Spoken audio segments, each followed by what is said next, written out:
손과 귀가 주께로 말미암고 또 주는 만물의 주제가 되자 손에 권세와 능력이 있사오니 모든 사람을 크게 하심과 강하게 하심이 주의 손에 있나이다.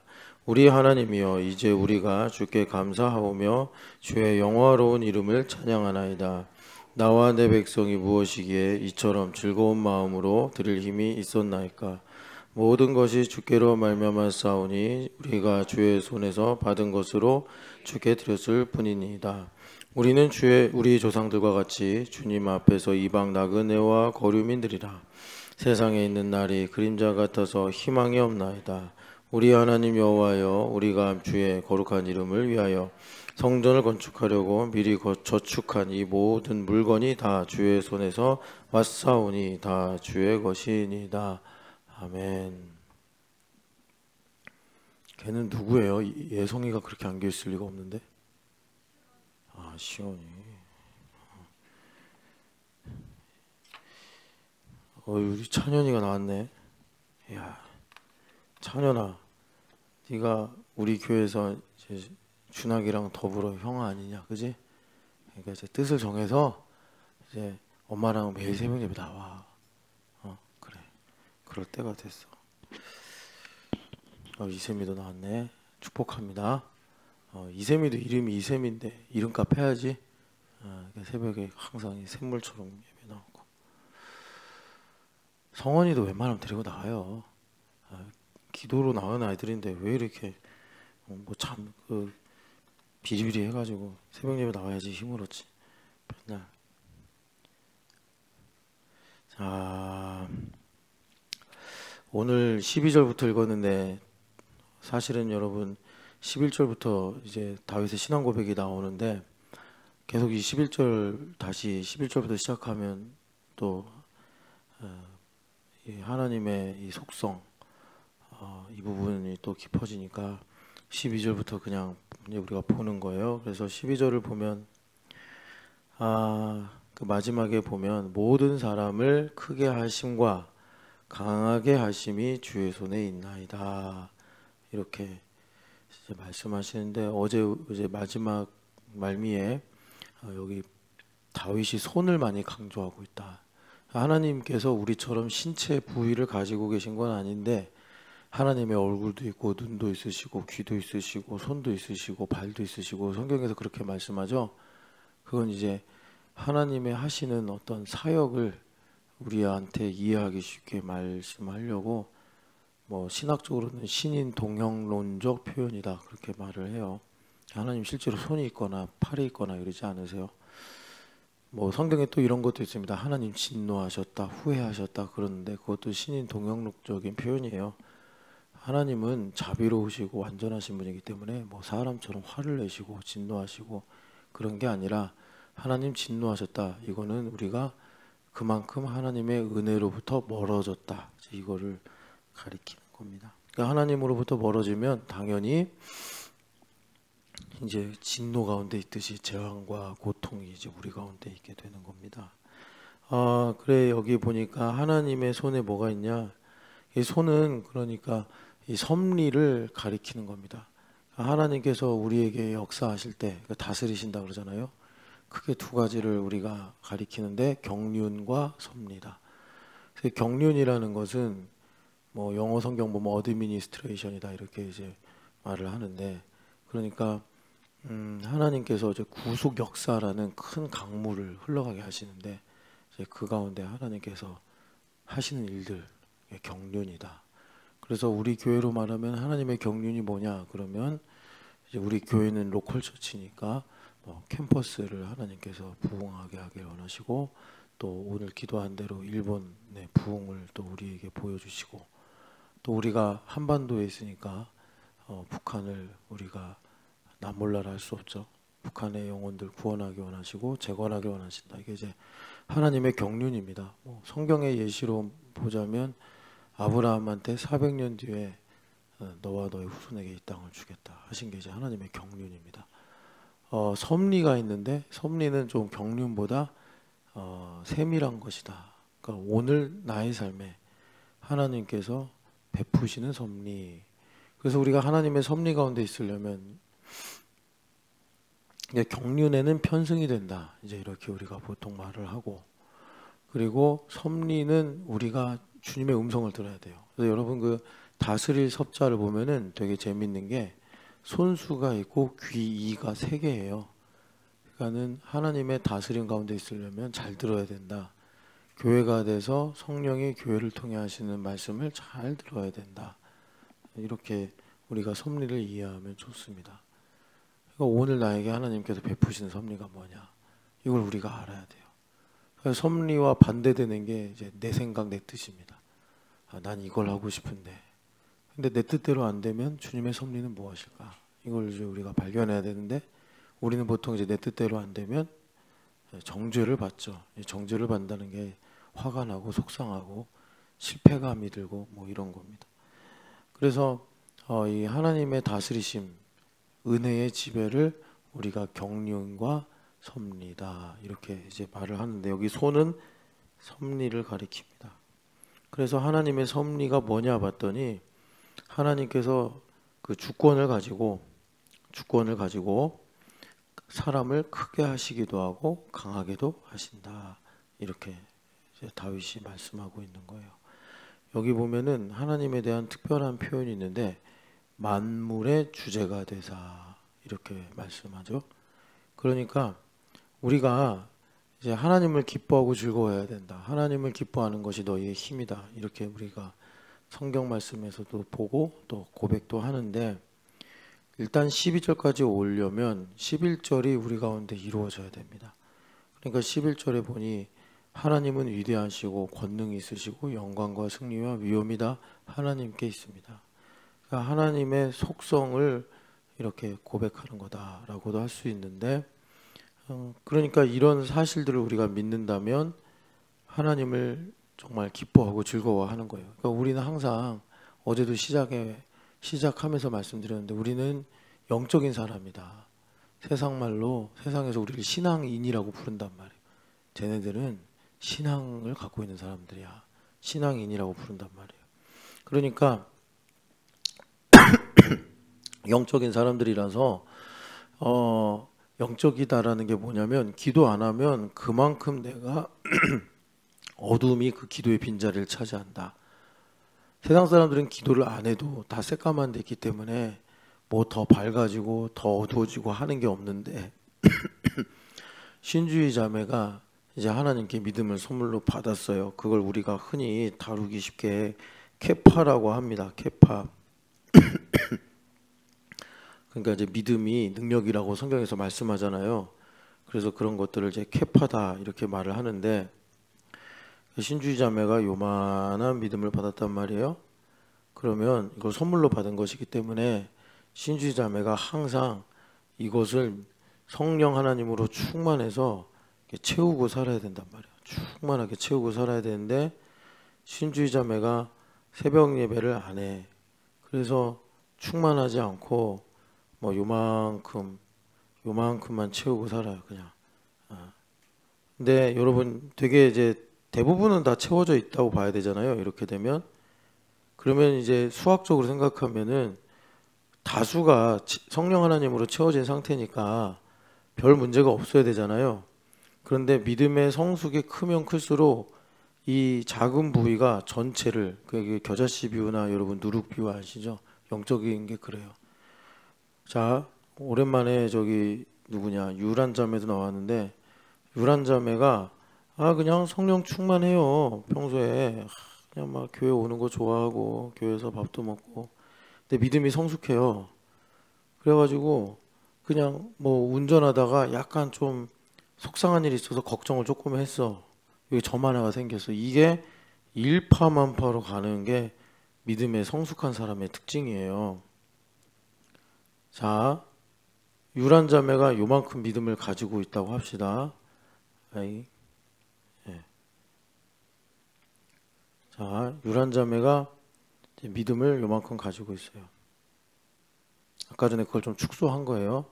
그리고 유란 자매의 세계가 이렇습니다. 하나님께서 서유란을 보면서 일본도 보시고 북한도 보시고 캠퍼스도 보시고 또 뭐 부모님도 모시고 기타 등등 뭐 아는 사람들. 그러니까 이게 누룩이 돼 가지고 유란자매가 성령 충만하면 하나님의 통치가 가루 섬알에 넣은 누룩처럼 퍼지는 거예요. 이게 이제 천국의 원리예요. 다시 그래서 서유란의 마음이 있는데 신주의 마음이 있는데 하나님께서 이분들을 가까이 해. 그래서 스피리추얼해진단 말이에요. 그러면 옛날에는 아유 뭐 새벽 예배 일주일에 한 번 하면 되지. 그러면 절반 정도 채워. 초신자 때 미숙할 때는 이거 별로 문제가 안 돼. 그러니까 하나님의 입장으로 표현하면 야 주희야 너가 일주일에 한 번 새벽 예배 나오니 대단하구나. 근데 이제 신주의 자매가 그 이제 신령한 그러니까 하나님을 가까이 해요. 그러면 신주의 자매가 옛날에 비하면 여기까지 다 채웠어. 여기까지 채웠어. 근데 이제 요만큼 방심할 수 있잖아요. 살다 보면 아이 뭐 이 정도쯤이야 뭐. 그러니까 이제 수학적으로 보면 비중이 작으니까. 근데 이게 이 전체를 삼키는 거예요. 아주. 이 신령한 사람의 원리가 그래.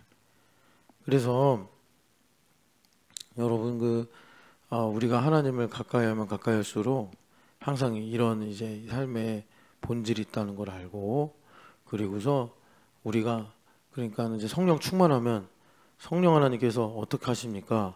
성령 하나님께서 나에게 보는 것마다 예수님을 보게 하시고 알게 하셔서 여기 다윗이 말하는 대로 하나님은 정말 크시고 하나님께 능력이 있으며 하나님은 영광스러우시고 하나님은 나를 이기게 하시며 그리고 하나님은 위엄이 있으신 분이구나. 이걸 알게 하신단 말이에요. 그러면 여러분 세상을 살면서 마귀가 뭐 여러 가지 떡밥을 던져도 흔들리거나 미혹이 되지 않더라라는 겁니다.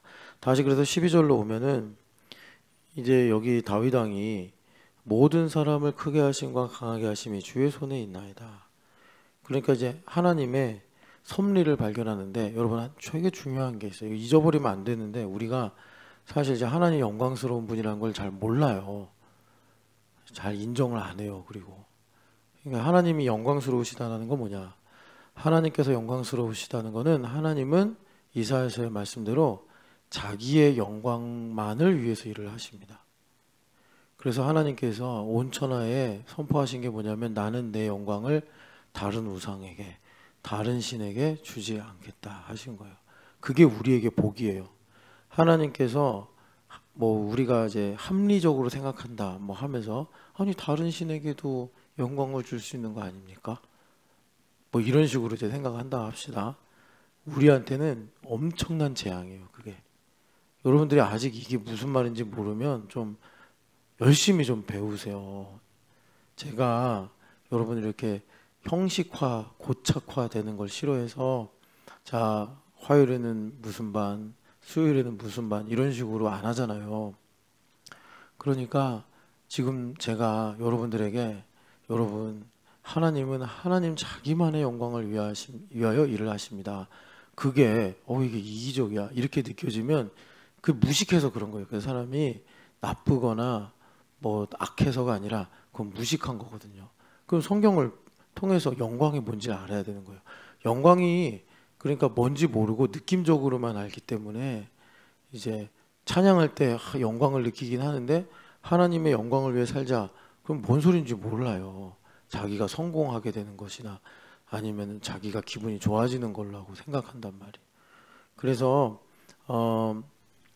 하나님은 하나님의 섭리, 이제 우리 일상에 하나하나 섭리가 있잖아요. 그 섭리를 알려면 제일 기본적인 거, 하나님은 자기의 영광만을 위해 일하신다. 자기의 영광만을 위해 일하신다.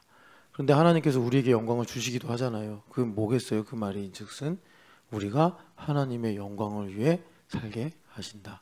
이제 이렇게 말씀을 하는 겁니다. 그래서 우리가 그렇게 이제 하나님의 섭리를 알고 그 섭리를 따라 살기 위해서 그 섭리를 발견하기도 하고 또 섭리를 또 우리가 찾기도 하기 위해서 찾기 위해서 예수님께서 이 누가복음의 정말 중요한 주제인데 그 여러분 그 마리아의 찬양 있잖아요. 누가복음 1장에 그 주제가 뭐냐면 하나님은 가난한 자를 통해 일하신다라는 것입니다. 그런데 우리는요, 이제 하나님 나 좀 써주세요, 써주세요 그래요. 그러면 하나님께서 이제 첫 번째 하는 작업이 낮추시는 거예요. 누가복음 14장도 보면은 예수님께서 이제 유명 인사가 되니까 여러 이제 혼인 잔치 이런 데 초대를 받으시는 거예요.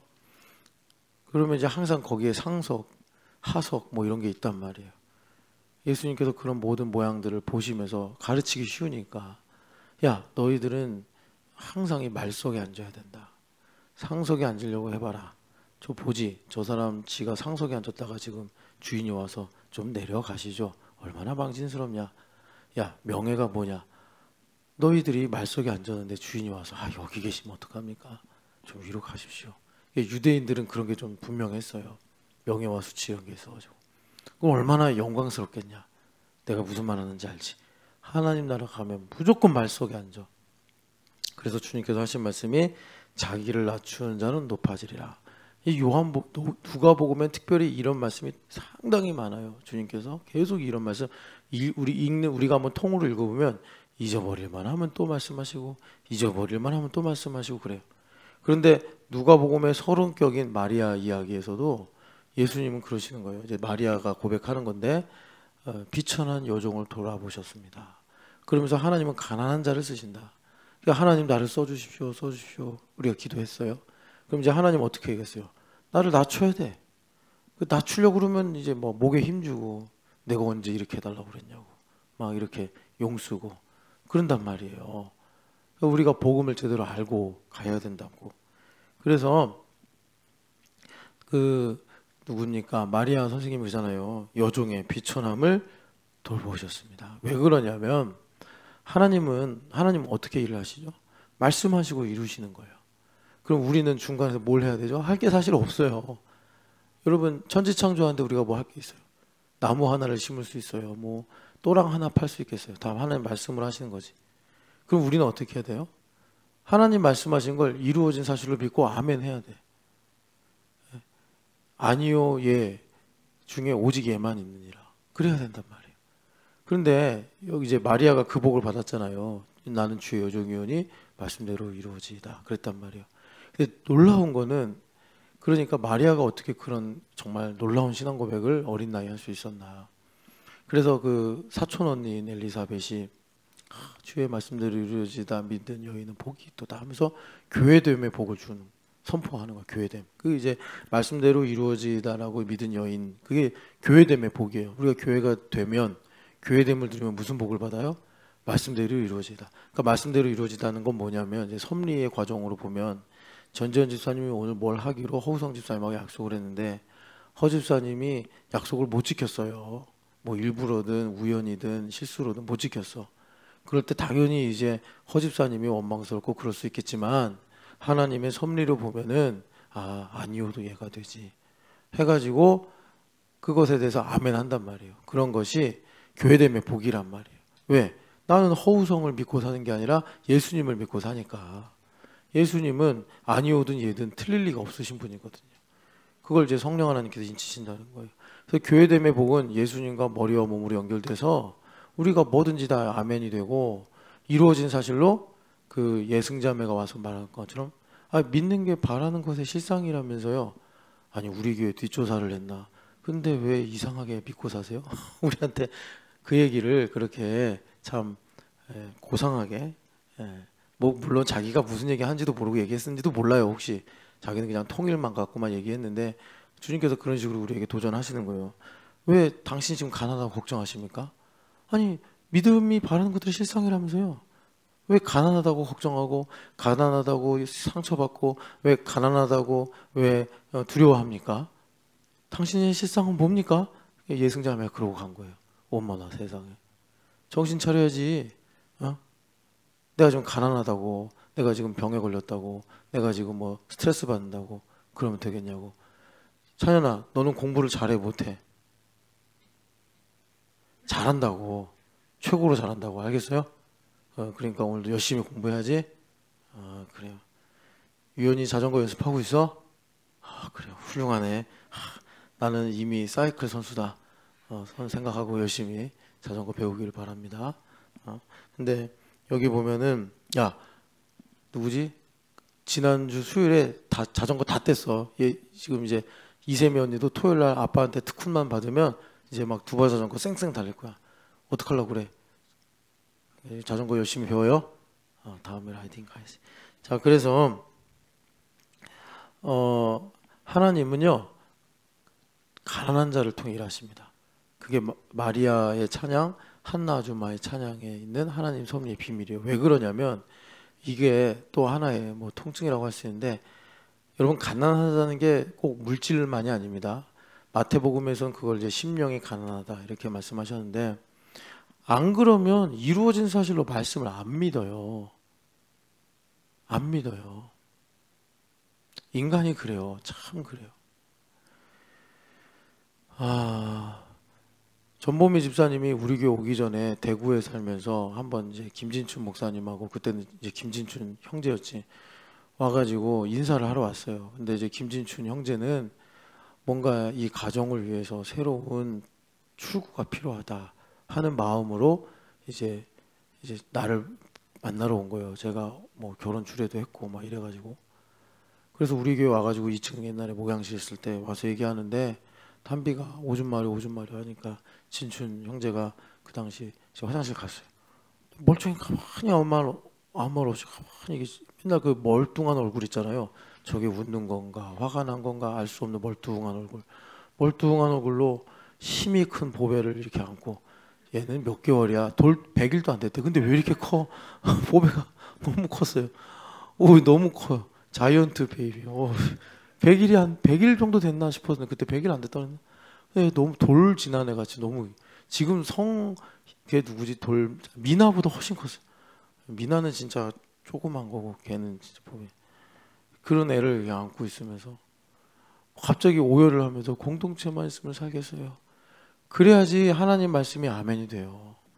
그런데 여러분, 그런 전보미 집사도 이제 뭔가 살만하고 다리 뻗을 만한 여유가 생기면, 자 우리 공동체로 이렇게 하자. 제가 왜요? 막 이럴 수도 있단 말이에요. 인간이 그래. 인간의 본질이 그래요. 참 그래. 이게 통증이에요. 통증. 이게 자기중심성의 문제인데, 보미 집사가 그랬다는 게 아니라 우리를 그래서 주님께서 어쩔 수 없이 낮추시는 거예요. 어쩔 수 없이 고난을 허락하시는 거예요. 주님께서. 왜? 복받게 하시려고. 무슨 복이요? 들으면 믿어지는 복. 마리아처럼 주님의 여정연이 말씀대로 이루어지다. 왜요? 언제요? 제가요? 이런 말 안 하고 그냥 하나님께서 능력 있으시니까 하실 거야. 그래요 주님? 그러면 되는 거죠. 이게 나 가난해야 된다니까 가난해야지. 그런데 여러분, 신령하다는 건 뭐냐면, 그러니까 이제 육체에 속했다는 거는 꼭 그런 이제 과정을 물리적으로 겪어야 가난해지는 거고, 신령하다는 건 여기 말씀대로 하나님의 위대하심과 하나님의 권능과 영광과 승리와 위엄을, 우리가 일본을 이루어진 사실로 보면 일본에 부흥이 일어난다고 합시다. 하나님 얼마나 위대하신 거예요. 예? 그 고우사랑의 교회 문영주 선교사님의 비전이 후지산 8분응선에다가 기도원 세우는 거예요. 그런데 놀랍게도 다 거기가 이제 국립공원 같은 데니까 나라 소유인 줄 알았더니, 자기가 알아보니까 거기에 여관도 있고 우동가게도 있는데 그게 사유지라는 거야. 그래서 자기가 그걸 사면 이제 기도원 지을 수 있겠다, 이제 그렇게 생각하고 계시는데, 정말 문영주 선교사님이 그래서 매해마다 후지산 4천 몇 미터인가요? 그 올라가거든요 매번. 예? 그 믿음을 갖고. 근데 어느 때인가 부흥이 일어나서, 고우사랑교회 큰 부흥이 일어나서 후지산에다가 제가 목사님 기도원을 세웠습니다. 이야, 하나님 정말 크시네. 하나님 정말 권능이 무궁하시네. 하나님 영광을 받아서 그걸 지금의 우리의 실존으로 갖고 살아야 된단 말이에요. 예. 그러려면 우리가 가난해져야 돼. 내가 가난해져야 돼. 심령이 이제 하나님의 그 성령 하나님의 역사로 가난해지면 주님께서 이제 우리에게 그런 것들을 보고 살아가게 하시더라라는 것입니다. 그래서 여러분 꼭 기억하세요. 이제 바꿔야 돼. 이거 바꾸라고 명령하시는 거예요. 여러분, 그러니까 우리 교회에 가난한 사람도 있겠지만 나의 가난함도 있잖아요. 나의 어떤 부유함도 있을 거고, 그러니까 신주희 집사님 보면은 나의 부유함, 뭐 건강 이런 거 부유하죠. 신주희 집사 아픈 데 없잖아, 그지? 건강하잖아. 그럼 나의 가난함은 뭘까? 있을 거예요. 아픔이 있을 수도 있고, 뭐 또 두려움, 미래에 대한 두려움. 뭐 사실 이제 주의자매 36? 아, 미안해요. 근데 여하튼 싱글이니까 외로움이 가난함일 수 있잖아요. 그죠? 이제 그런 것들이 하나님의 잠재력이라는 거예요. 지금 이 다윗 왕이 말하는 것, 그리고 그 연장선상에서 마리아나 한나가 하는 말이 그 나의 가난함이 바울 사도의 표현으로 보면은 약함이 하나님의 가능성이다. 하나님의 위대하심과 권능과 영광과 승리가 위엄이 나의 삶을 통해 나타나고 열매를 맺을 수 있는 잠재성이다라는 거예요. 그래서 우리가 먼저는 정말 체질을 바꿔서 정죄를 받는 체질이 아니라, 우리가 정죄를 받는 것이 아니라 하나님을, 그 이제 고난이라는 게 있을 때 우리가 육에 속해, 그럼 체질이 약한 거거든요. 그럼 정죄를 받아, 내가 육에 속하면. 그냥 인간의 지성과 그 한계 안에서 생각하는 거예요. 그런데 우리가 신령해지면은 이제 그 나의 고난이, 여러분 이거 지금 우리 주님께서 교회, 우리 신촌연합 교회에게 강하게 명령하시는 건데, 고난은 하나님의 비밀, 하나님 나라의 비밀을 깨닫는 은혜예요. 고난이. 이게 약간 좀 함수로 말하면 약간 복잡한 시기일 수 있는데, 여러분 정말 어려운 문제가 아니에요. 사실 여러분들이 세상에서 뭐 책을 읽고 새로운 뭐 이런 이제 현상을 이해하고 뭐 이런 거 많잖아요. 그런 거에 비하면 지금 제가 말씀을 드리는 하나님의 나라의 비밀을 깨닫게 하시는 은혜가 고난이다. 이거는 그렇게 어려운 거 아니에요. 이거는 내가 하나님을 위해 살겠다라고 중심의 문제만 해결하면 너무나 쉽게 발견할 수 있는 그냥 드러난 비밀이에요, 사실. 그래서 여러분, 그래서 사실은 이제 뭐가 중요하냐면, 그 누가복음 14장에 보면 예수님께서 제자도로 말씀하시는데 그 1절, 2절이 있어요. 2절이 뭐냐면, 자기 십자가를 지고 나를 따르지 않는 자는 이제 제자가 될 수 없다 그래요. 그러면 십자가가 뭘까? 여러분 있잖아요. 여러분 하나님 뜻을 이루고 싶으세요? 내 인생에 하나님의 뜻을 이루고 싶냐고. 구원을 받은 사람은 당연히 하나님의 뜻을 이루고 싶어 해요. 근데 나는 구원만 받았으면 좋겠어요. 이런 사람은 솔직히 여러분, 저는 이제 여러분들의 구원의 여정을 섬기는 사람이잖아요, 저는. 그러니까 제가 그런 부분에서 잘못된 정보, 잘못된 섬김을 하면 안 되잖아요. 그런 사람은 정말 내가 구원받은 게 맞나. 예원이가 임한영 집사님이 친부야. 그럼 아빠 생일이면 선물도 해주고 싶고, 아빠 양말에 구멍이 났으면 아빠 양말도 내가 용돈 절약해서 사드리고 싶고, 그런 거잖아요. 그런데 그 양말 선물하고 카네이션 달아드리는 게 친딸의 필수 조건 아니잖아요. 그거 안 한다고 뭐 호적해서 파겠습니까? 오히려 한영 집사님이 얘는 왜 이런가 하고 더 관심 갖고 사랑하겠지. 그런 거예요. 그러니까 우리가 구원받았으면 하나님의 뜻, 아버지의 뜻을 이루기를 갈망한다고. 왜? 내 사랑하는 아버지니까. 아버지의 이름이 명예로워지길 바란단 말이에요. 근데 내가 구원받은 게 맹탕이면, 아유, 나는 구원만 받으면 돼요. 뭐 이런 식으로 얘기한다니까. 그거 정신 차려야 돼요, 그거. 내가 정말 구원받은 것만. 아니, 진짜 제가, 여러분, 이 문제가 제일 중요하잖아요, 사실. 뭐 우리가 뭐 어떤 능력을 받냐, 어떤 일을 하냐를 떠나서, 임종 예배 때 여러분 천사들 보면서 다 정말 하나님의 영광스러운 품에 안겨야 되지 않습니까? 근데 목사님 저 죽기 싫어요 그러면서 죽으면 어떡해요? 그러면 어떡할 거냐고. 나보고 어떡하라고. 내가 생명 연장을 할 수도 없는 거고. 그러니까 여러분, 우리가 이제 구원받은 게 분명하면 그 생명의 씨앗이 나를 중생하게 하기 때문에 우리가 이제 하나님의 뜻을 이제 이루기를 원해요. 하나님께서 명예로워지기를 원하는데, 이제 하나님의 뜻을 내 삶에 이루려면은 반드시 십자가가 있어야 돼. 왜냐하면 나의 동의가 들어가야 되니까. 하나님의 뜻에 고난이 요구되더라는 겁니다. 그러니까 정확하게 말하면 사실 고난과 죽음은 이 흑암 세상에서 사는 기본 값이에요. 디폴트라고.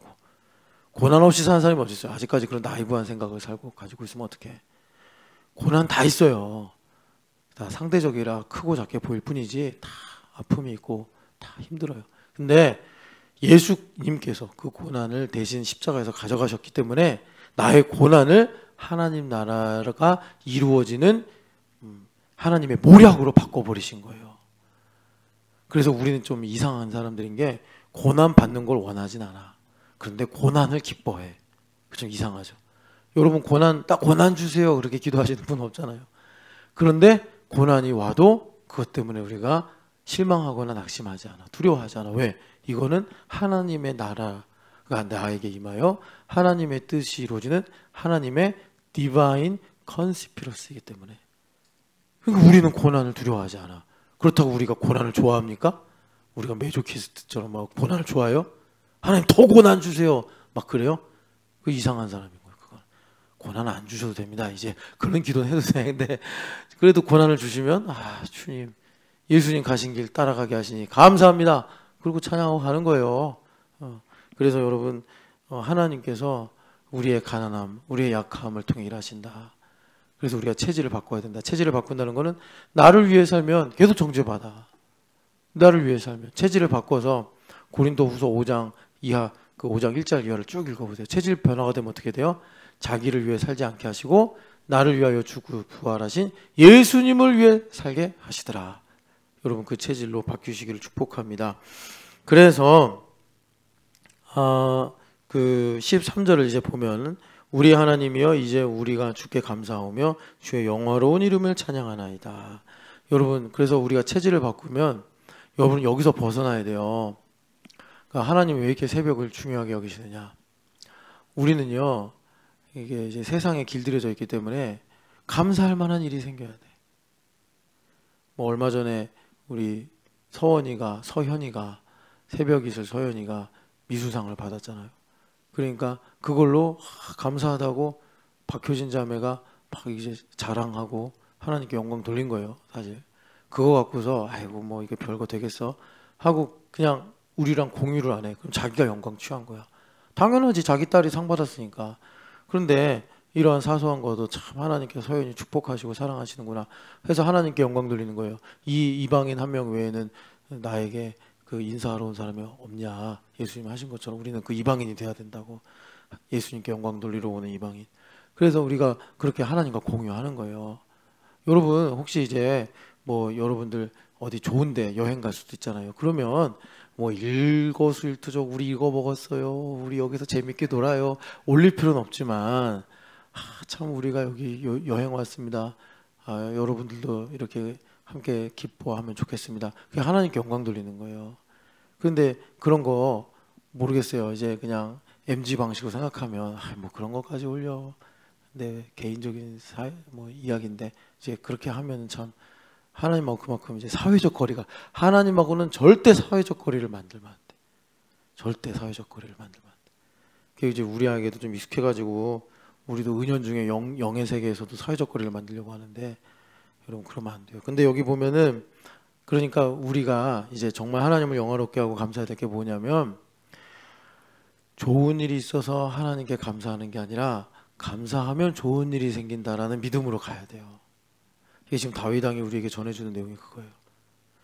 우리가 좋은 일이 있어야 감사한다라고 생각하니까 안 좋은 일이 있어도 시험에 드는 거예요. 내가 감사하면 좋은 일이 생긴다. 하나님을 영화롭게 찬양하면 하나님께서 내게 복 주신다라는 믿음으로 살아야지. 그런 라이프 스타일을 가지고 살아야지 이 땅에서 힘들고 어려운 일이 와도 그 이면에 하나님께서 얼마나 나에게 선하시고 복되신 뜻으로 일을 하시는가를 깨닫고 시험에 들지 않을 수가 있어요. 그러니까 여러분 다시 한번 말씀드립니다. 로마서 1장 20절 21절 보면은 하나님의 신성과 영원한 능력이 만물에 보여 분명히 있는데 그럼에도 불구하고 죄 가운데 사는 사람들은 그걸 보고 하나님께 감사하지도 않고 영화롭게도 하지 않는다. 그러면서 이제 바울 사도가 죄를 시작하잖아요. 우린 죄인입니까 의인입니까? 의인이잖아요. 그럼 우리는 어떻게 되는 거예요? 우리가 눈만 떠도 여러분 우리가 이제 물리학 괜히 배우는 거 아니잖아요. 여기 다 공기 입자들이 있단 말이에요. 걔네들도 하나님 찬양한다고. 그러니까 우리가 다윗 왕처럼 내 속에 있는 모든 것들아 여호와를 찬양하라 선포하면서 하나님을 감사하고 영화롭게 할 때 하나님께서 뭐라는 거예요? 나의 삶에 베푸시는 손을 보여주시는 거예요. 하나님의 섭리를 보여주시는 거예요. 그러니까 유란자매가 하나님을 영화롭게 하고 감사하잖아요. 그러면 어제도 갔고 그제도 간 그 직장을 오늘도 하나님의 섭리 가운데 가게 하심으로 인해서 유란자매가 어디로 가든지 하나님께서 이기게 하시니라, 이 말씀이 이루어지는 거란 말이에요. 자, 어제도 출근하고 그제도 출근한 이제 그 센터로 오늘 주의자매가 간다 합니다. 감사하고 찬양을 안 해. 그러면 거기 가면 소장님 때문에 스트레스 받고 날씨가 더워서 열받고 뭐 가는데 지하철이 뭐 꽉꽉 막혀서 힘들고 그런 이제 하루하루를 사는 거예요. 어제 갔던 직장 오늘 또 가고 어제 뭐 했던 일 또 하고 지루해지는 거예요. 그런데 주의자매가 하나님을 먼저 감사하고 하나님께 찬양하고 영화롭게 해요. 그러면 오늘도 주님께서 나를 직장에 보내시는구나 이렇게 시작을 하면서 하나님께서 어제와 다른 오늘, 하나님 창조주시기 때문에 하나님의 손이 뭐예요? 만드는 거예요. 만드는 거. 창조하시는 거라고. 오늘도 신주의를 창조하는 거예요. 신주의를 빚어 가시는 거예요. 그러니까 일단 마귀가 뭐 갖고 속이려고 해도 뭐 넘어가질 않아. 왜? 여러분 그 암호화폐, 양자 암호 그거 좀 들어보셨어요? 양자 컴퓨터가 생기면 이제 암호가 매일 바뀌는 거예요. 쉽게 말하면 하나님께서 그렇게 우리의 마음의 비밀을 매일 새롭게 창조하시는 거예요. 원수마귀가 분명히 4451 이렇게 비밀번호를 알아냈어. 그래가지고 저걸 갖고서 이제 신주의 시험 들게 하겠다 해가지고 버튼 4451 눌렀는데 삑 틀렸습니다 그러는 거야. 모르겠지롱 그러는 거예요. 왜? 하나님께 오늘 새롭게 신주의 삶에 역사하시고 창조하시니까 신주의 마음의 비밀번호가 바뀌었어. 무슨 말이에요? 하나님을 새로운 버전으로 찬양하는 거예요. 새로운 버전으로 감사하는 거예요. 그러니까 원수마귀가 도대체 이거 못 풀겠네. 아무리 정죄를 해도. 그런데 내가 감사하고 찬양 안 해. 10년째 0000이야. 원수마귀가 0000 열리네. 야, 이제 불평, 원망, 근심, 시기, 질투 다 넣어. 비밀 번호 좀 바꿔요. 이제 양자 컴퓨터 세계가 열린다는데 여러분, 그래서 하나님을 감사하고 영화롭게 할 때 주님께서 우리의 삶에 이 섭리를 깨닫게 하시고 찬양과 영광을 받으시더라. 그래서 여러분 섭리라는 게 뭐냐면 요한 1서 5장에 보면은 물과 피로 성령 하나님께서 우리에게 예수님을 증언하신다 이렇게 말씀해요. 그러니까 오늘도 예수님께서 내 안에 계셔요. 그것도 성육신이야. 내가 육신으로 사니까, 내가 밥을 먹고 내가 걸어가고 내가 일을 하니까 내가 육신이란 말이에요. 근데 예수님 내 안에 오셔서 내 몸도 거룩한 육신이 된 거예요. 그러니까 나의 물과 피, 오늘 내가 살아가는 소소한 일상에서 예수님을 보는 것이 섭리를 발견하는 거예요. 그게 예수님 임마누엘 하심의 신앙 고백이더라라는 것입니다. 그래서 여러분 오늘도 성령 하나님께서 어떻게 하십니까? 나의 인생이라고 할 수 있는 물과 피를 증언하셔서 너 혼자가 아니다. 예수님 너와 함께 하신다. 지금 너가 사는 이유는 돈 좀 더 벌려고, 좀 더 좋은 사람이 되려고, 내가 그냥 죽지 못하니까 사는 게 아니다. 그리스도를 얻기 위해 사는 거다. 주님께서 그렇게 우리에게 알게 하셔서 나로 그냥 단편적인 삶이 아니라 영생을 얻고 살게 하시더라라는 것입니다. 그래서 여러분 여기 13절에 한글에서는 강조가 안 되는데 여기 13절에 제일 중요한 단어가 이제예요. 이제. 히브리어로 보면 여러분들 알 수 있는데 이제가 제일 강해요. 그러니까 지금 이제를 우리가 어떻게 말하면 좋겠어요? 오늘부터 뭐 이렇게 right now 하나님을 감사하고 찬양하는 거예요. 여러분 오늘 교회 문 밖에 나가실 때 정말 감사 찬양으로 이 발에다가 평화의 복음의 신을 신겨주시기를 축복합니다. 그래서 여러분 감사하면 보이는 거예요. 누가? 예수님이. 내가 좋아하는 그 예수님.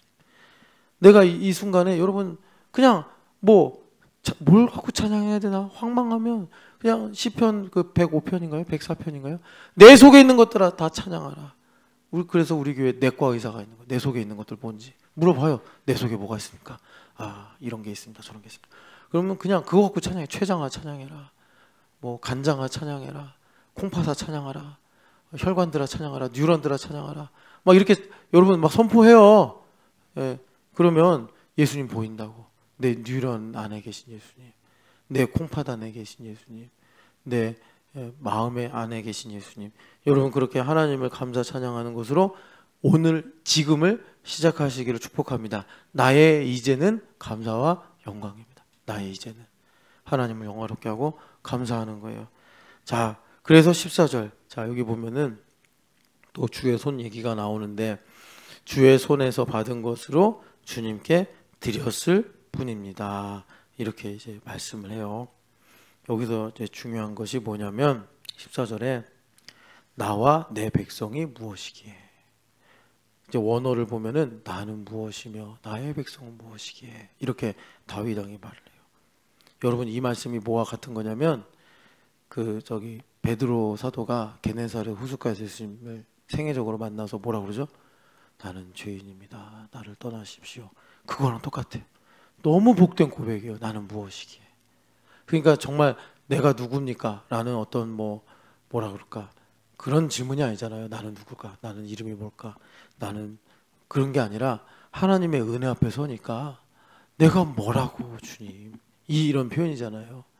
그러니까 베드로가 그 고기 때문에 배가 가라앉는 걸 보면서 주님 내가 뭐라고. 참 그 많은 내용을 포함하고 있는 거예요. 그러니까 여러분 우리에게 주님께서 은혜를 주시면 어떤 일이 일어나느냐, 오늘 아침에도 감격을 주시는 거예요. 내가 무엇인데. 여기 이제 어머니들 많이 나와 계신데 내가 무엇인데. 우리가 이제 일상을 살아가요. 여러분 우리가 이렇게 새벽 예배 나와서 예배하는 거 얼마나 건강하니까 가능한 거예요. 그죠? 내가 무엇인데. 오늘 이제 수술을 하는 우리 지연자매 기억하면서 여러분들 마음으로 많이 기도해 주셔야 되는데, 지연자매에게도 그런 마음이 있기를 축복해요. 하나님 내가 무엇인데. 이것 때문에 겁나요, 무서워요, 그런 것보다 하나님 내가 무엇인데 나를 이토록 이게 살게 하십니까 하면서 우리가 주님 앞에 고백할 때 이제 뭐가 우리에게 응답으로 있게 되냐면, 내 인생의 모든 것이 하나님으로부터 와서 하나님께로 가는구나라는 위대한 진리를 발견하게 되는 거예요. 이거 알아야 제대로 살아요. 내 모든 것이 하나님께로부터 왔고 모든 것이 하나님께로 간다는 이 위대한 진리를 알아야 돼. 이런 걸 뭐라고 그러느냐? 영광을 본다, 이렇게 말하는 거예요. 우리가 흑암의 삶에서 영광을 못 봐. 그러니까 나로 말미암아서 나로 끝난다고 생각해요. 여러분 그러니까 걱정하고 염려하고 시험 드는 거예요. 하나님께로부터 와서 하나님께로 간다니까요. 그런데 죄인이라 우리가 그걸 몰라요.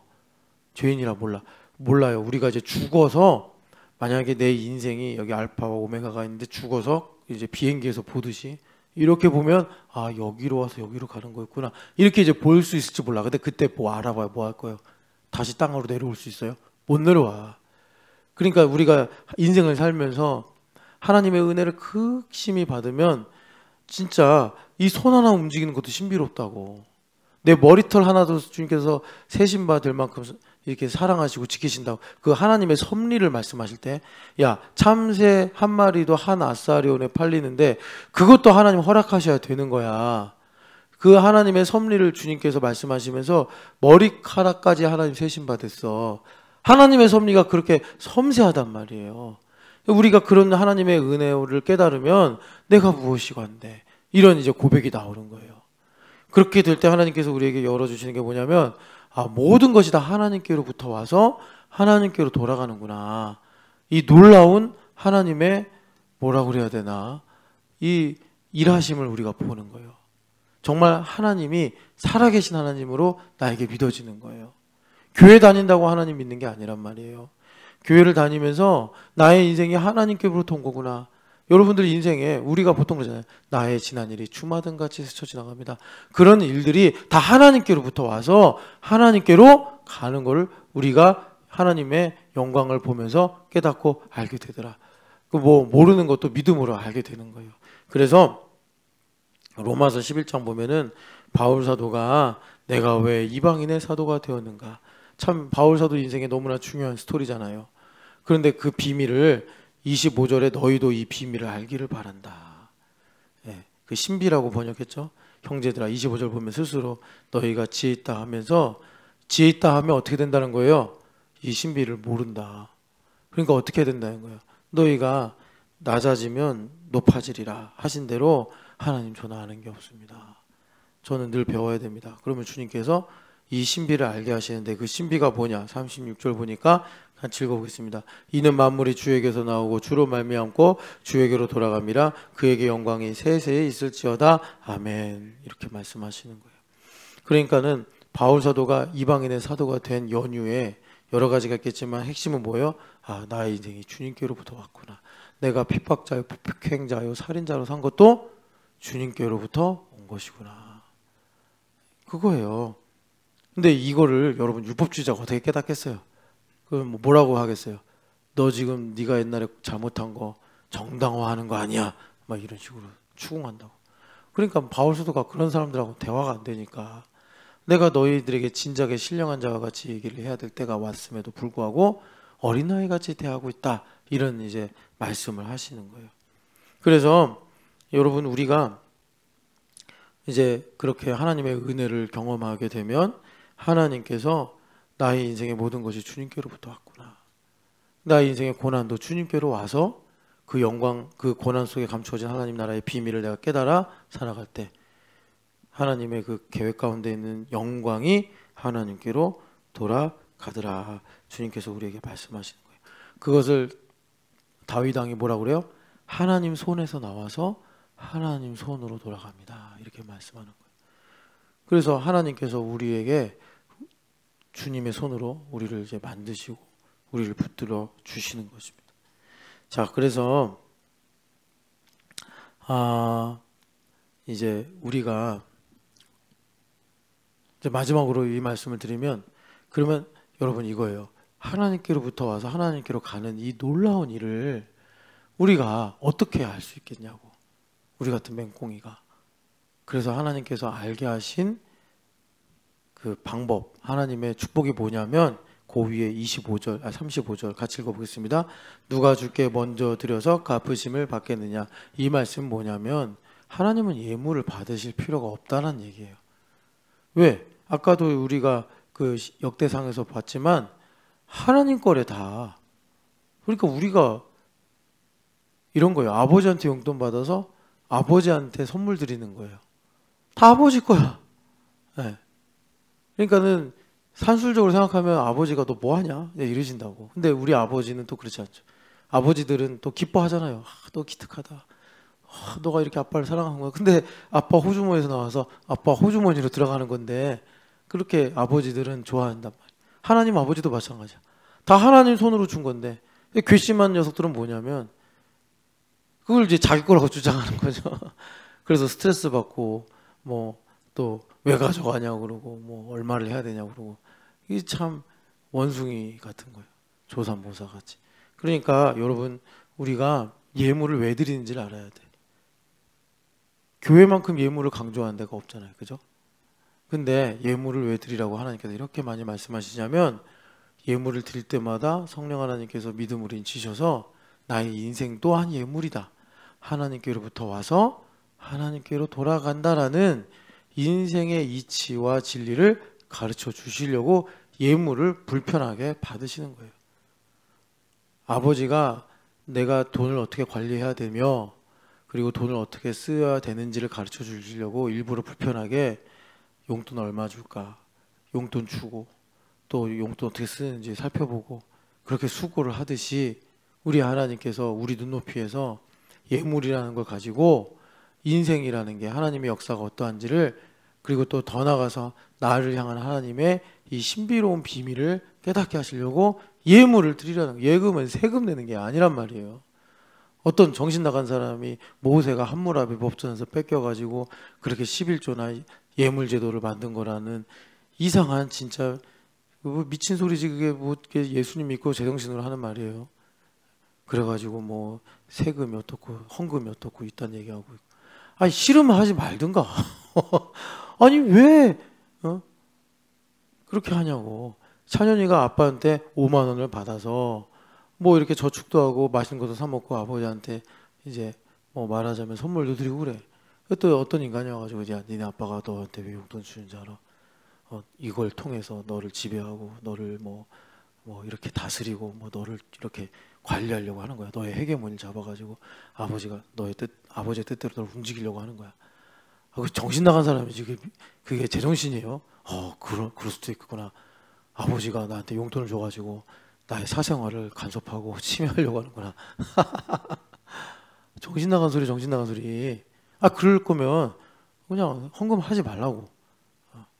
이제 그게 이제 결과적으로는 사실 은혜를 몰라서 그래. 은혜를 모르는 거는요, 엄밀히 말하면 은혜가 없어서가 아니라 내가 교만해서 그래요. 천지에 깔린 게 은혜인데, 나무도 은혜를 말하고 구름도 은혜를 말하고 모든 것이 다 은혜를 전하는데, 만물에 하나님의 신성과 영광이 보여 분명히 알 수 있거늘 사람이 스스로 지혜 있다 하여 하나님을 영화롭게도 하지 아니하고 하나님을 감사하지도 아니한다. 여러분, 그러나 오늘도 여러분 이 새벽이 뭐겠어요? 예물이에요. 예물. 하나님께 나의 첫 시간을 드립니다. 여러분, 이렇게 주님께 예물이 돼서 나의 인생이 어디로부터 와서 어디로 가는가, 이걸 우리가 알아야지. 만약에 내가 이직을 한다든가 내가 어떤 중요한 일을 선택한다고 할 때 담대한 믿음을 가지고 갈 수가 있는 거예요.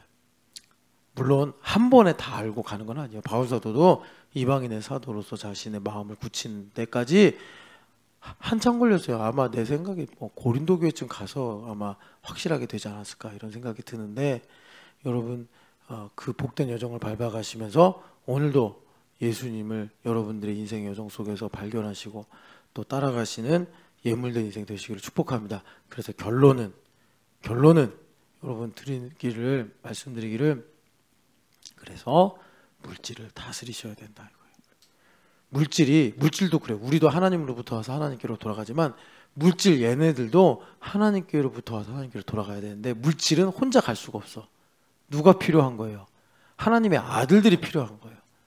그래서 하나님의 아들들이 그렇게 하나님을 위해 살기를 결심하면 신음하던 피조물들이 옳다거나 저기가 영광이 있구나 하고 복종한단 말이에요. 그런데 하나님을 위해 살리라라는 그 믿음의 분량이 여러분 달라 그게. 그러니까 여러분, 교회됨 갖고 생각해요. 서유란 자매가 얼마나 교회를 오고 얼마나 교회됨을 누려야, 말하자면 그 교회됨이라는 정성적인 내용이 하나님의 공의를 충족해서 딱 정량화 될까요? 그거는 서유란 마음에 계신 성령 하나님이 아셔요. 여러분들 다 알아요. 성령 하나님 꾸준히 말씀하세요. 너는 예를 들어 이런 거예요.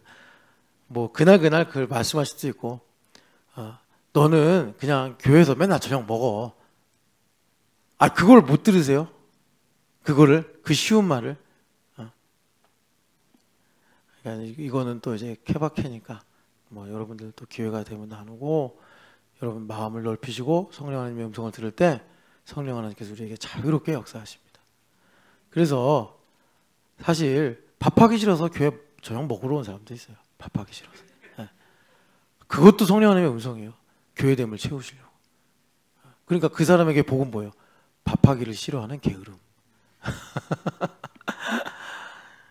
여러분, 하나님은 무엇으로든 일을 하십니다.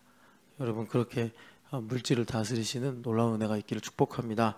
하나님 아버지, 다윗이 성전 건축을 위해서 성전에 많은 재료를 준비했습니다. 내가 성전입니다.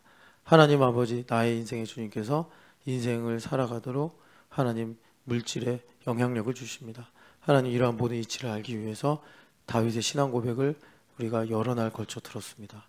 하나님 아버지, 이 말씀이 나의 심중에 있어서 하나님, 나의 인생의 주님의 뜻이 이루어지게 하여 주시옵시고, 하나님, 나의 우주가 하나님의 집이 되는, 하나님의 영광이 선포되며 하나님의 은혜의 날개가 덮는 그런 공간이 되게 하여 주시옵소서. 나의 살아온 시간들이 다 하나님의 손에 있어 하나님으로부터 와서 하나님께로 돌아가는 것을 우리가 노래하며, 우리가 감사하며, 우리가 하나님 아버지 선포하며 살아갈 수 있는 복된 인생 허락하여 주시옵소서. 부활하신 예수님의 이름으로 기도합니다. 아멘.